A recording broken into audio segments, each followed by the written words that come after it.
Okay, so I think I found our problem. We're checking for spark right now. It was working and it just quit. I don't think it's a bad ground. I cleaned the fuck. Oh.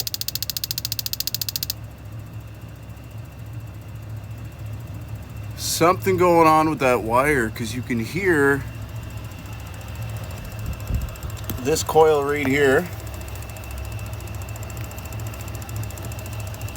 You can hear it, and randomly this thing will just start sparking. I got no spark.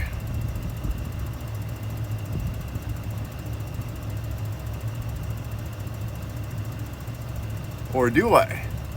I just had this thing sparking a little bit. Come on, old girl, you can do it.